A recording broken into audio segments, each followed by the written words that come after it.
Hello and welcome to our presentation today. I am super excited to welcome you to the lovely Suzanne Bufano, who's going to be giving us a great presentation on the Job Regenerator. And this is a project that Suzanne has been working on in our program, The Abundant Healer, 90 Days to Skyrocket Your Career, which is a 90-day intensive program that helps therapists and healers bring more financial and spiritual sovereignty into their businesses, as well as increase their cash flow by learning how to expand their practices beyond the one-to-one session model to the one-to-the-many online. And so I'm really excited to welcome Suzanne today. She's going to give us a little introductory taste on some of the content that she has been working on in our program. And I'm going to let her introduce herself a little bit more in depth as she dives into her presentation. So there's just a few reminders. If you experience any delays in your feed when we switch between media, you just want to hit refresh and it should solve that problem. If you come back a little bit delayed, that's fine. Just stick with it. It will catch up. You also want to reduce anything that could be draining your Wi-Fi. So video games, even your phone, if you could turn off the Wi-Fi on your phone, anything that could disrupt your feed, you want to make sure you turn that off. And so without any further ado, I'm just going to hand it over to you, Suzanne. Thank you for the intro, Brianna. Sure. And welcome to the Job Regenerator Workshop. My name is Suzanne Bufano, and I'm so excited tonight to share with you a fun workshop that will give you a little taste of a longer, more comprehensive program that I'll be offering at the end.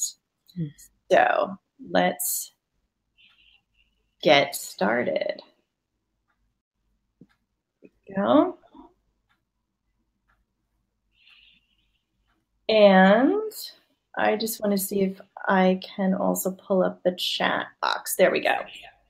So in this presentation tonight, we are going to discover new perspectives about your relationship to your job in 40 minutes, which is the key ingredient to replenishing your passion about work and refueling your interest in your career and revitalizing your performance to reach new goals.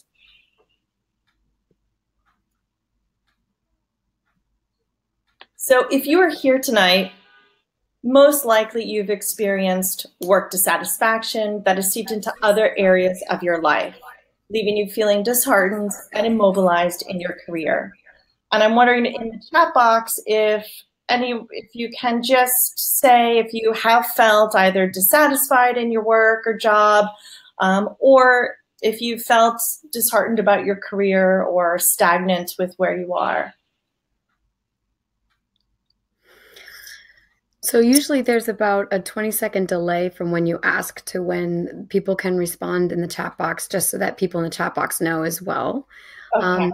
But I would just like to insert here a little bit that one of the things that I encountered now, that since you asked that question, had a lot to do when I was working the 9 to 5. It wasn't, I just found that it wasn't the job or the quality of what I was doing itself. It was more like the bureaucracy that I would be involved in and sort of like the systems that I would have to sort of navigate that really would make me feel like the way you're expressing, like really disenchanted with the job. And that's where at that time where a lot of my dissatisfaction would come from. Yeah. Interesting. I feel like you're not alone with that either, Brianna. Mm-hmm. So what I found really interesting is there's a rather large, comprehensive international study done by the Boston Consulting Group. And so they surveyed over 200,000 people all around the world. And they found that the #1 factor for employee happiness on the job was being appreciated for your work. Right? What Who knew? #2 was having a good relationship with your colleagues, and #3 was having a good work-life balance. Yeah, right? Like, who has that? Well, and balance is a word that we hear so often, and we probably think of like the two weights on each side, and what we have in one, and which one is overfilled.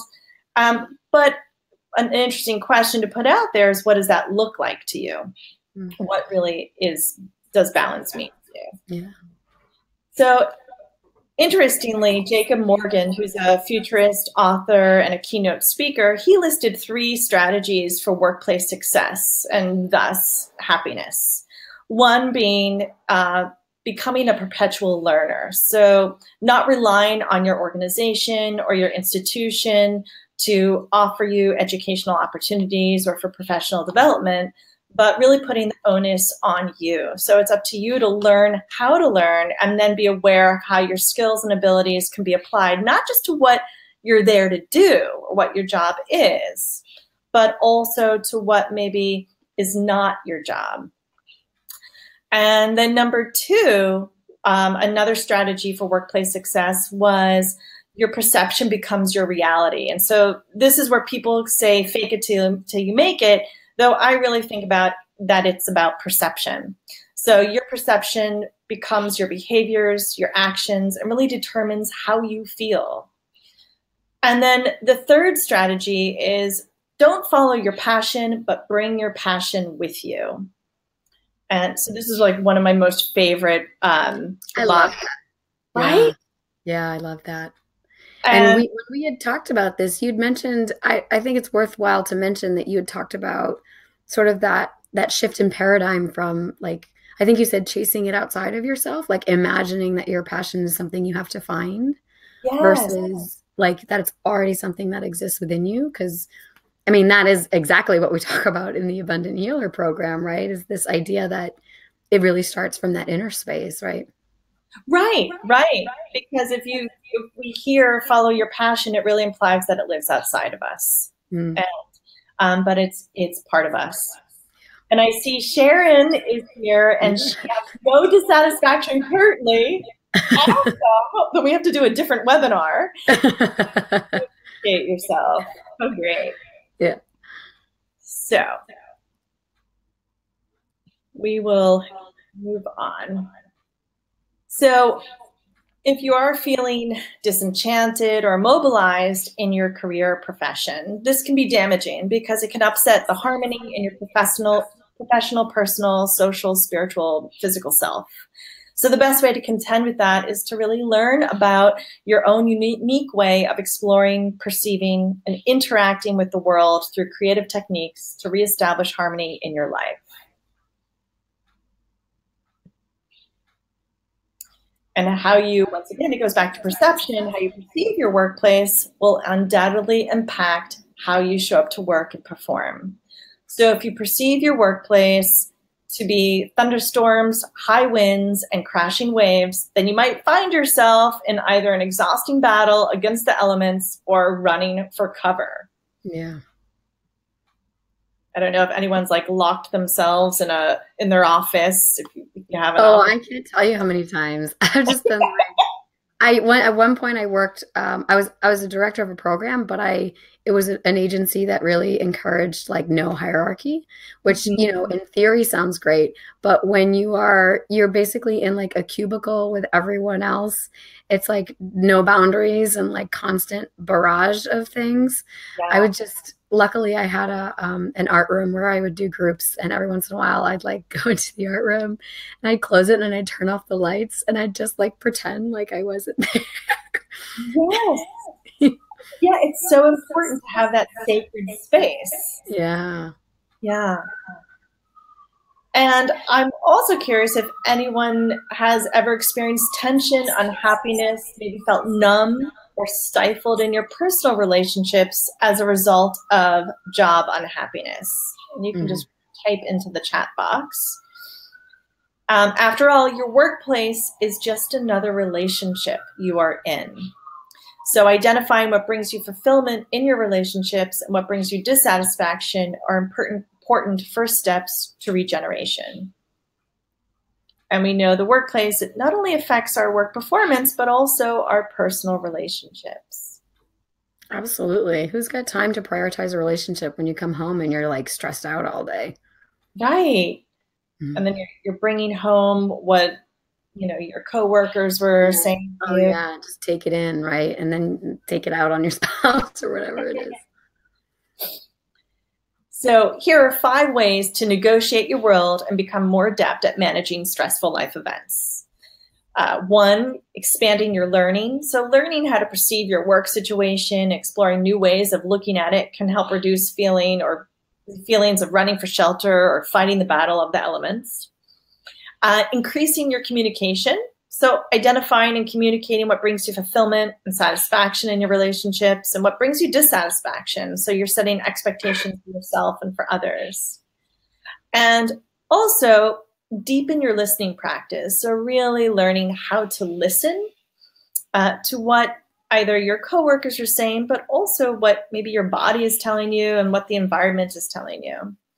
Fostering civility within yourself, within your relationships, and in your work environments, so that if you are working within a more civil workplace, a work environment, then we also know that you will most likely be less stressed.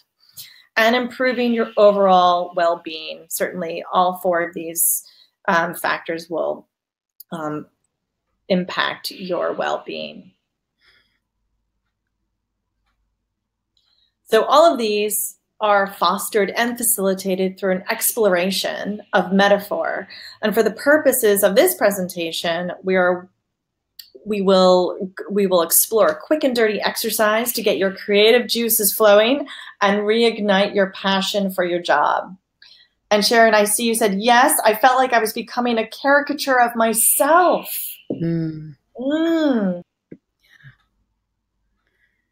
Suzanne, can you tell us a little bit about that last slide? It was kind of interesting. Was it like a map? Yes. Yeah. So this came about through my work in the Abundant Healer program. And in following some of the exercises from the program, it led me to this. And so I was really, I was in a very stuck place in the Abundant Healer program, but right.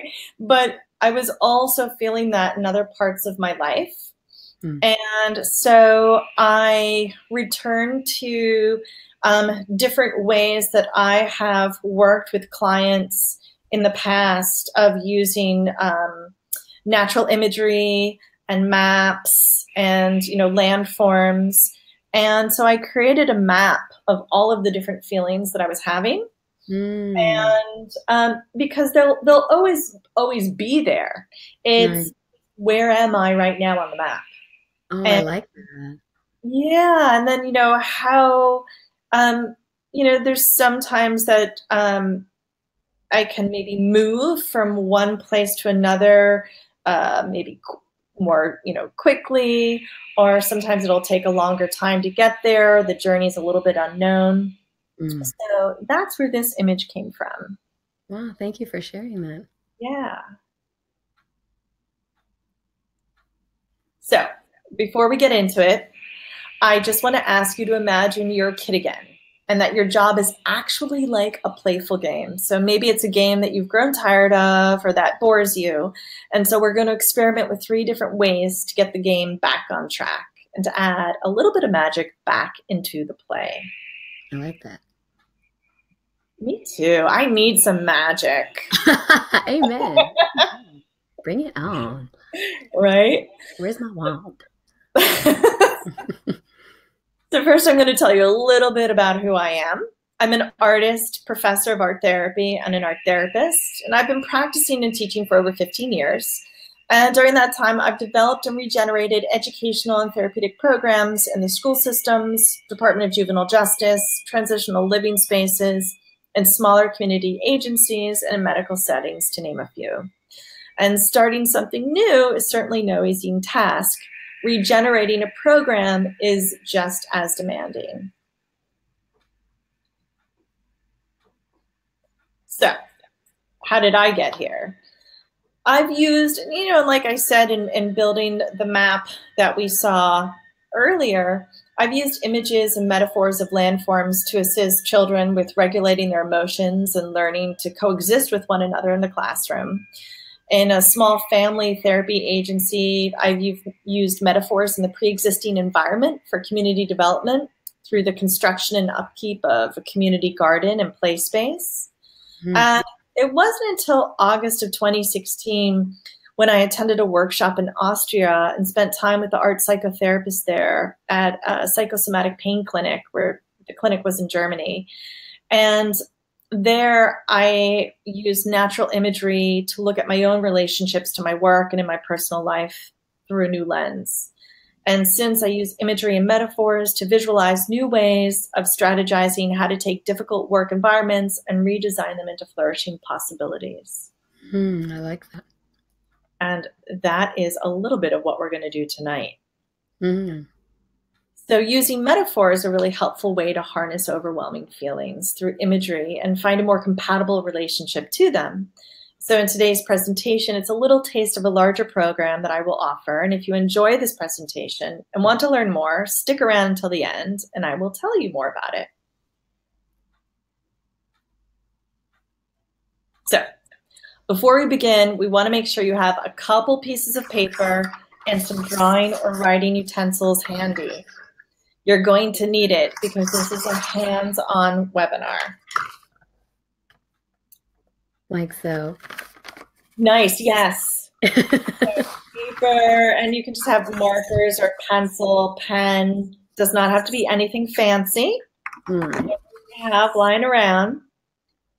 And then once you have your paper, you can either use one piece of paper and fold it into quarters like you see on the screen and like you see Brianna doing. Or you can use 4 separate pieces of paper. I think I'm going to do the quarters. Nice. Keep it all in one place. I'll be walking you through 3 quick exercises. I call it 3, but it's really 4. So what your image looks like, how good or bad you think it is, will not be the focus for tonight. There's no right or wrong, and I encourage you actually to not think. So turn your brain off and turn your inner child on. So my inner child is really turned on right now. Yay! All right, we will begin. And you're going to start in the upper left corner, the upper left box. If you're using one sheet of paper folded in quarters. So find a comfortable seated position and imagine that for the next 10 minutes, you're going on a journey. You've set out to accomplish a task and you'll be returning home with riches to share with the special people in your life, including you. Your journey begins in the outdoors. You're walking along a dirt path filled with talking trees, whistling birds, and dancing bushes. As you reach the clearing, you come to a body of water that you need to cross. The water is crossed with you that you need to cross the water. In other words, the water is steaming with rage that you dare to cross it. The body of water is boiling hot. Draw how you get across the boiling water. Ooh, okay, all right. Let's do this. And it's a really quick drawing. We'll probably take like about 20 seconds for each drawing. Okay.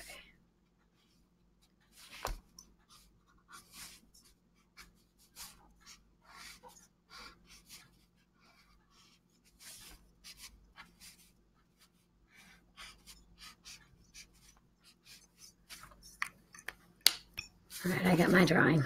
Okay. We're going to go to the next part of the journey. Okay.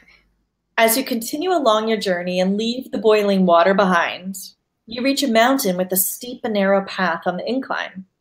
You'll need to walk up the path to reach the other side. So off you go, and halfway up the mountain, you come to a fox blocking your way. The fox is cunning and does not like to share the pathway up the mountain. So he asks you to go back down where you started to fetch him some water. Draw how you get to the other side of the mountain. Okay.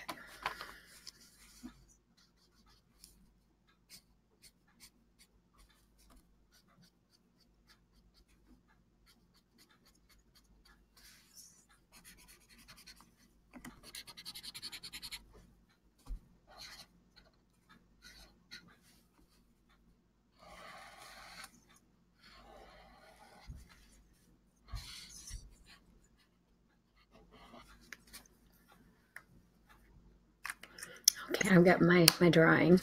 Okay, we're good to go on the next journey. At last, you've reached the other side of the mountain. Now you are on your final part of the journey and you come to a cave. The opening of the cave is filled with monsters.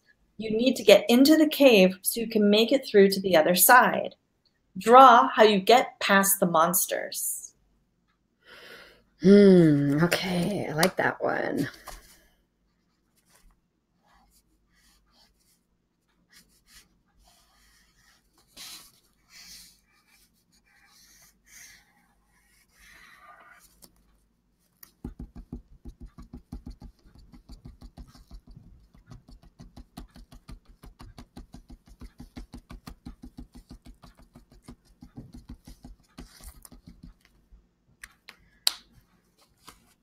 Okay, I've got my drawing for that one.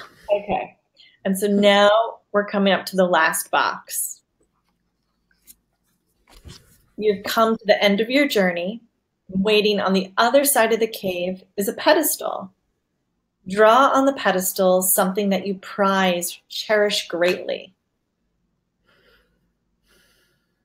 This is kind of hard. Okay. All right. Yeah, it might not, come to everyone so quickly. Yeah. The other ones came quickly for me. This one's a little bit longer, but I think I have an idea.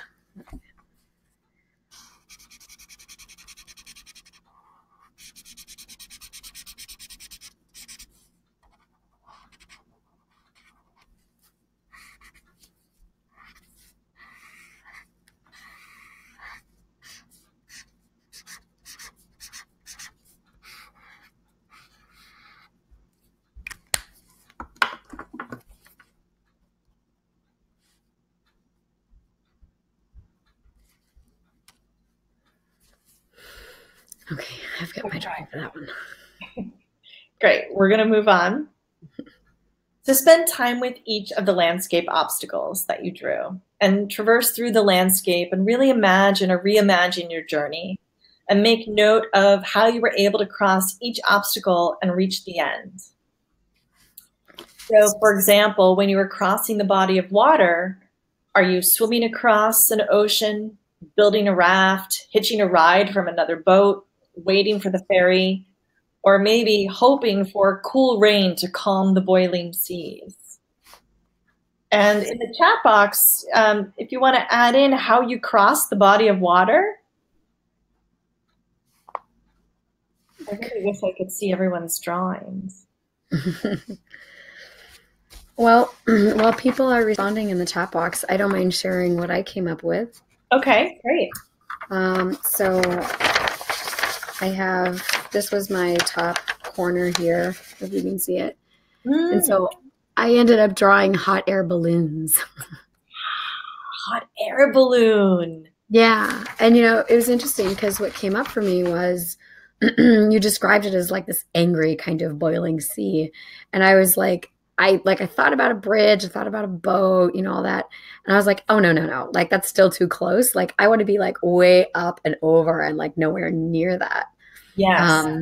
And just in reflecting upon that, it's kind of interesting because I do that. Like, if you were to imagine the seas being angry or whatever, I have a tendency to kind of dissociate or to kind of like really put a lot of space between myself and my own anger and myself and like other people's anger. And probably in a work situation, I get like, conflict avoidant. And so then I get resentful and, like negative circumstances just continue to perpetuate themselves because I just want to get away from it. Right. But you're still stuck there. So that was kind of interesting. That's what came up for me. How great. Because also with the hot air balloon, you get such a view of the landscape of everything. And, maybe the boiling hot water looks differently from that height. I like that. Yeah. Sharon paraglided across. Oh, I love that. Whoa. I love that too. Yes. And like really like working with the wind. Oh, great. So when crossing the mountain, Did you fashion a walking stick, move steadily and slowly, exhaust your resources, or walk around the mountain? And how did you work with the cunning fox? This little guy. Oh, wow. So that's really interesting because even the way that you're sort of phrasing the question, to my mind, it kind of emphasizes the journey. But you know what really came up for me was I felt like the fox was like the obstacle, like the fox was like the issue. So I'll show you the drawing I did. If you can see it there. This is this. So I ended up, you had mentioned that like the fox wanted water. And so I was like, oh, so the fox wants like something to eat or to drink or whatever. So I was like, I can just like distract him with fish. And I'll throw some fish over there and he'll go after the fish and then get out of my way. So that was actually how I solved that problem. Oh, that's fabulous. Hmm. And then he's satisfied and leaves you alone and you're able to do what you need to do. Yeah. Yeah. Well, you know, it's funny. Actually, just as we're talking about this, what came up for me was one time I had a session with an astrologer, actually, and she was telling me that I have a tendency that I have a fear of envy, or like I have a fear of other people wanting what I have and not liking that, and so I will give other people that I think envy me a lot of stuff until they're satisfied and like leave me alone. Oh, And it was interesting because I realized that like that's a boundary that maybe I struggle with, and that I take on other people's issues and I just try to solve it for them by fattening them up. But that's interesting. Like that's kind of where my mind went just now. yeah.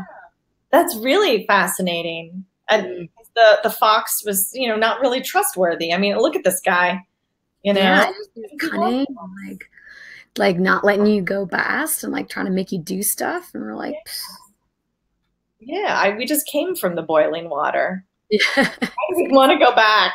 Right, You right. Okay.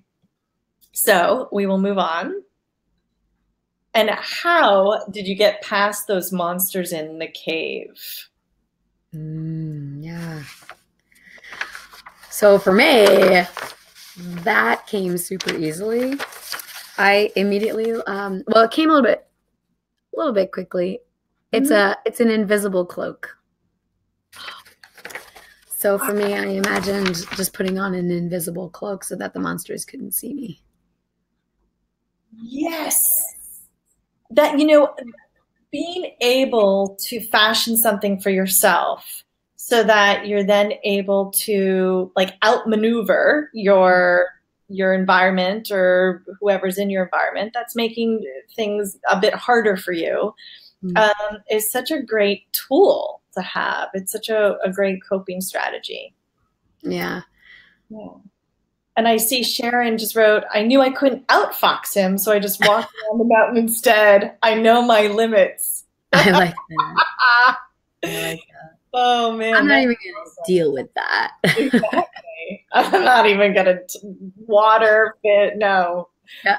Walk around the mountain. Enough of demanding foxes already. And for the monsters, you sing to them, music soothes the savage beat. Love it. And Sharon happens to have an amazing voice. Oh, Sharon, I wish we could hear you. Yeah. Wow. Learning those things about people. So how we manage obstacles in the landscape tells us about how we manage different challenges presented to us in the world, and which we've heard from both of you. And maybe your way of traveling through your landscape is one of walking around and avoiding the larger, more strenuous obstacles. Possibly you put all of your might into climbing the mountain and come down the other end exhausted or depleted, yet feeling great pride for your efforts, where the hard work and relishing in the amazing views from the peak might be well worth it to you. Maybe running into the eye of a storm unprepared or seeking shelter and waiting. running into the eye of a storm unprepared or seeking shelter and waiting it out may speak to your preparation or impulses, your fear or courage when faced with the unpredictable elements of your environment. Mm-hmm. So whatever your personal way of handling these challenges are, they are yours and they're there with good reason. And they have been very crucial in how you have survived so many journeys so far. Mm. Now, what was on your pedestal? Okay, so that was hard because it's interesting because my mind went, I'll tell you, my mind first went to my son. Mm-hmm. And then, but I felt like that wasn't quite all of it, you know? So let's see if I'll show you. I'll show you all of them. This one. So the last drawing for me was this one. And so you can kind of see a little sketch of my son in the background there.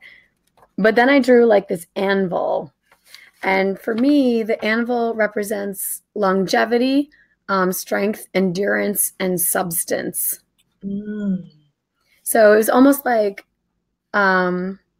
those were things I wanted to accomplish and that I value because I felt like not only would that make me a good provider for my son, but it would also like make me a good example, you know, that I feel like I'm living that message, or I'm sort of being that sort of stable foundation that I think there's probably a part of me felt like I missed when I was a child, just because I moved around a lot. My parents got divorced and whatnot. So I think that it was interesting, but that was difficult because I think my mind it would like very quickly cycle through like concrete, non-concrete, concrete, non-concrete, you know. That was interesting. Yeah. Yeah. Because, you know, the idea of the pedestal, that it has to be something tangible, right? That we can hold or touch. Yeah. And, you know, when we think about why we do what we do and, you know, why we are working or facing so many obstacles and why we keep facing them, tells us also that it might not always be for something tangible in the end. Mm.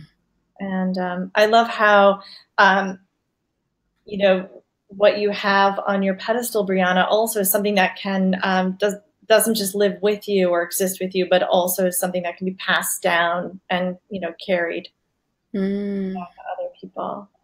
Yeah. And I see Sharon says, you had an envelope containing an all-expense-paid trip around the world. Wow. And that's interesting because it's tangible, but it's also full of experience. Yeah. Yeah. Mm. How great. So in the 6-week signature program, oh, and Susan's here. Beautiful. Hi, Susan. In the 6-week signature program, we are going to be building the terrain, landscape, and natural forms. So we use the environment through the 6 weeks. And during the program, we're going to be taking notice of what would make crossing the bodies of water, mountains, and weathering the climate changes just a little bit more manageable. So some goals, dreams, and tasks of life are just going to be hard and undesirable. This work is not about making the journey easy. It's about making your journey just a little bit more manageable, tolerable, and one you can accomplish, and that in the end makes life a bit more gratifying. And so some of the questions that are raised in the 6-week program are, do you face all obstacles the same despite their severity? Are there some you might handle differently? And how and why do you think that is? And sometimes the challenges or obstacles that we perceive in our life are there for a reason. So if they show up during different aspects of our life and when they keep reappearing, sometimes it tells us, or it's a message that there's still work that needs to be done. And the 6-week program will put out to you where else in your life these obstacles might be emerging. And then have you also look at how you've managed them in other situations and what is the root of their existence. And Susan, I see you said you saw a landscape behind the pedestal. Yeah, so also reconnecting with the nature, the importance of that. So if you've enjoyed what you experienced today, let me tell you more about my 6-week signature program. Girl, tell me more. I'm going to tell you now. Tell me now. So in 6 enjoyable and innovative lessons, I'll be walking you through identifying what might be holding you back. Maybe is it fear, anxiety, uncertainty, and holding you back from doing what you really want to do and what you've set out to do. And identifying your own barriers to your professional pleasure and fulfillment. Assessing the severity of your barriers, where, when, and how they affect your life. And excavating conflict, communication, and what happens to you when a situation appears too overwhelming. And then we'll be defining what satisfaction and enjoyment in your workplace look and feel like to you. And explore your barriers and turn mountains into molehills. So finding new perspectives in your workplace relationships. And then we'll be engaging with your new terrain to rebuild your job into a rich and fruitful practice, and reflecting and reassessing your travels to apply this in other areas of your life. So if you just bear with me, this is the 3 phases of this workshop. We'd be first starting off with mapping, where you're really going to be mapping out your own terrain, your own environment, and looking at barriers or obstacles that are there, as well as resources that you have. You know, life isn't only just full of barriers and obstacles, but it's also full of support and resources that we tap into. And then the excavation phase would be phase 2. And that's where we're really going below the surface and looking at maybe where those obstacles keep reappearing, or how we start to navigate with our environment, maybe in a very specific way. So different patterns that we might have with our environments. And then the 3rd phase is the planting. And that's where it's really engaging with your terrain. It's not changing it, you know, trying to create a new environment for yourself to be in, but working with what you have and being able to plant and establish new ways of traversing through your landscape. So the 6-week program is part of the package. So in addition to everything I've just described to you, you'll be receiving 3 live sessions online. So in the comfort of your own home, you can share your strategies for overcoming obstacles and reaping in the benefits of seeing the world from a different perspective. And along with the live sessions, each of the 6 lessons will have video or audio to engage your senses. Worksheets and handouts are part of some of the lessons to help you keep track of your progress and track your travels throughout the 6 weeks.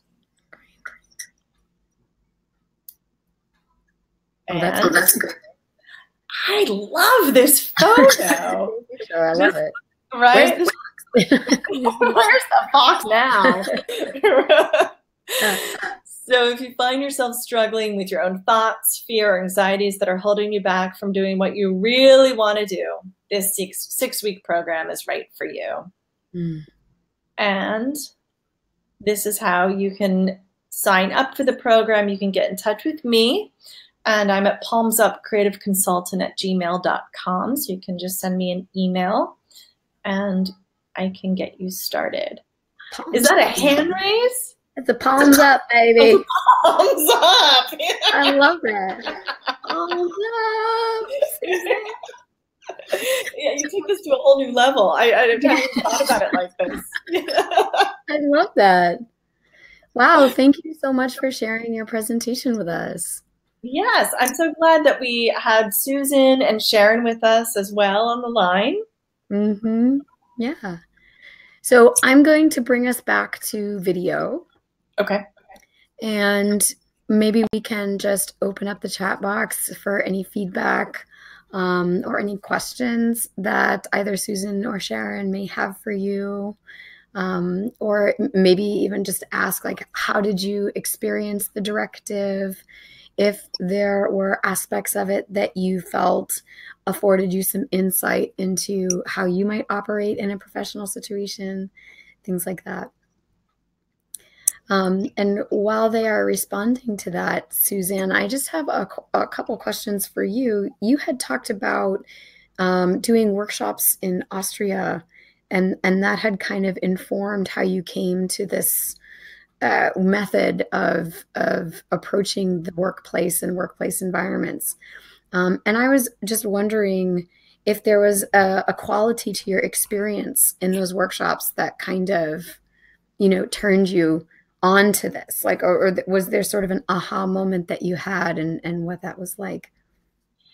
Well, I have to say that workshop really pulled all of my previous experiences together for me, where I wasn't able to really put words to what I had been doing, for like the past 15 years. Yeah.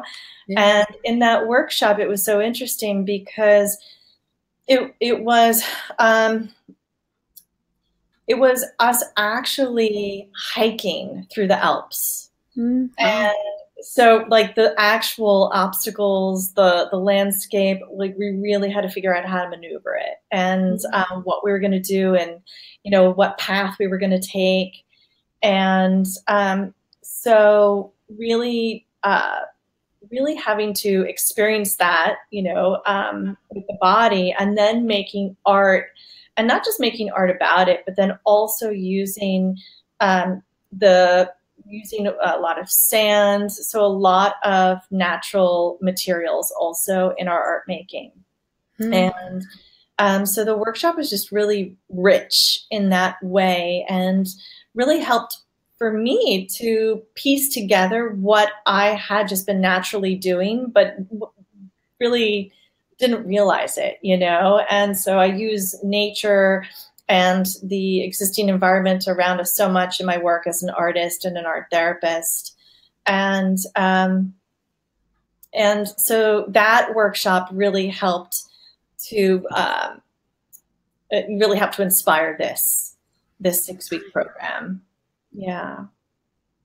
I'm just noticing in the chat box, Sharon is asking if they can talk. And I want to say yes, that there should be in the chat box, let's see, that there should be, as a viewer, there should be like a little hand icon or something where you can raise your hand to speak. And if you can select that, I can see if we can allow you to speak. Let's see.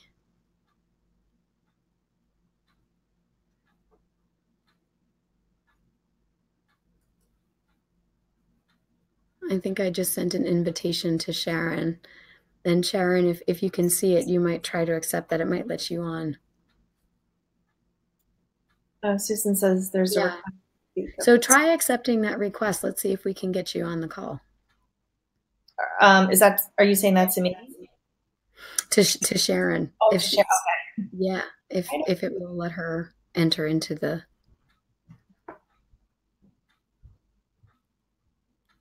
I'm not sure. The hand up top. Whatever's prompting you to join, I would select that and see if it lets you in. If it doesn't, there should be a hand that allows you to request to speak on the presentation. I have never used it, actually, so this is kind of an interesting experiment. But I'd like to know if it works, because if it does, I think that would be great to be able to hear people's voices on the call.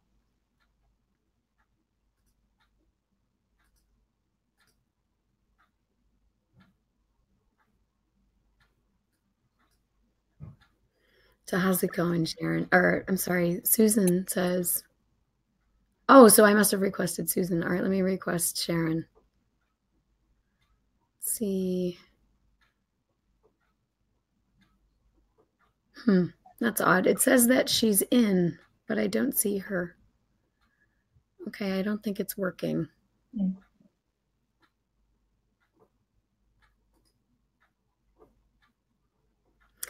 Okay, so I think we have to stick with chat box for now.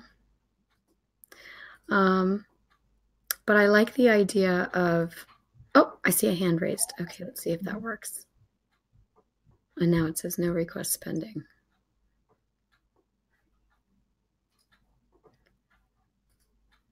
Okay. Unfortunately, I can't get that part to work, but it's good to know because now I can see if I can get that to work in a future presentation. All right. I did have one more question for you regarding your experience in the Abundant Healer program. Did you find that the program helped you with kind of organizing your ideas around this? I think you had mentioned in your presentation that you had reached kind of a stuck place and that this sort of prompted you, to move through it. And I was just wondering if you could speak to that. Yeah, you said there's, I have two things that I want to say. So the program, it did help me organize, what I wanted to speak about tonight for the workshop, as well as for the 6-week program. Though, and I've spoken with you about this several times in our calls, that it, as much as I really wanted it to be a linear process, it just wasn't. Yeah. And so, and I'm very thankful for that because I'm not a very linear person, but for some reason needed to see this sequence of things, happening in a certain way. And so, but all of the different exercises that the Abundant Healer program provided helped me to reach this point tonight. And to be able to, take all of my previous experiences and put them together, and then to tap back into the workshop in Austria and had this really big aha moment. And what was really interesting for me, and I was just thinking about this the other night, in one of the very earlier hands-on tasks that from the Abundant Healer program, I think it was in like week 2 or week 1, where we you led us through a guided imagery, and then we were asked to draw out who our soul client was. And the image that I had, it was so vivid, and I remember it so clearly. And the image that I drew, and it was all natural landscapes that I had. So I had I was working within a very large mountainous range, and we were actually digging into the rock together. And I just really reflect back on that, because I thought, wow, it already working from the natural landscape. I remember you telling me about that image. Yeah. Digging in. Yeah. And so, it's been there. It's always been there. I just had to uncover it. Right. And, see, how it would kind of reveal itself. Sure. Yeah. I'm just noticing Susan also asked a question. What is your experience with different age groups? Yeah. So my experience has been primarily with children and adolescents, though I have done with children and adolescents, you're never just working with the child or the teen, right? You're always working with the family, whether or not they're present or not present. But what I was going to say is that I did spend a significant amount of time also providing family therapy, and working also in neighborhoods, doing a lot of community development. So it's primarily children and teens, certainly working with families. So doing a lot of, parent work as well. And then I have a little bit of experience, or, not the abundant of my experience of working with adults and seniors. Okay. Yeah. Well, it's interesting to me because what you're describing is systems, right? Like that sort of bridge between how systems come together and the way that we like navigate those systems, and also finding a sense of satisfaction and, you know, a sense of completeness within that, it sounds like. Or at least that was the experience I had. I mean, I loved this exercise because it was so gentle in a way. And it really, you know, it allows things to kind of emerge on their own, and to really engage in that language, that like unconscious language that we all have. But we, you know, I think we have a tendency to section things, right? Like job, family, romance, you know, travel, like whatever the other aspects are, right? Right. And it was interesting because when you just like elicited these metaphors and these narratives, it was like whatever it was could apply to any of those facets, right? And that's kind of like the illusion, is that they're not really all separate. They're systems that are, you know, interlinked in that way. I really loved the quality of that. Mm. How great. That's great to hear. I was always thinking too of, just also like different parts of the psyche that like, entering into the cave, right? Oh yeah, total like going Yeah. into the unconscious in the shadow. Yeah. You know, I love it. Yeah. So I am just aware of our time, Mhm. and I want to say a huge thank you to you for being willing to share your project, your 6-week signature program, and also your process. You know, and this has been a wonderful introduction and taste to what you've been working for and towards, and the absolutely fabulous skills and amazing tools that you're going to be offering to people. So thank you so much for giving us a little taste of that tonight. And I look forward to when you are ready for that big launch. So Suzanne's going to have another live launch where we get to learn a lot more about her program, and we get to have a little taste of that as well before she leaves us in the Abundant Healer program. So I'm so happy to have you here. Thank you for sharing a bit of yourself and process. I think it's important to see that. Thank you so much, Brianna, for having me and for participating, Susan and Sharon. I'm so glad that you guys were here, and how great. Yeah. So, all right, ladies. Thank you to our participants as well. Susan says that she feels inspired, and Sharon said the same thing. Great. All right, ladies. So we are going to sign off for tonight. But if you are watching this and you're interested in joining the Abundant Healer program and getting a taste of what it's like to go through this process as well, you can still sign up. Today's the last day of enrollment. And if you're still not sure, you can sign up today for a consultation with me and then have access to a 30-day trial. So get on that. And I look forward to speaking with you soon. And I look forward to speaking with you soon. All right. Have a great night. Thank you. Bye. Bye.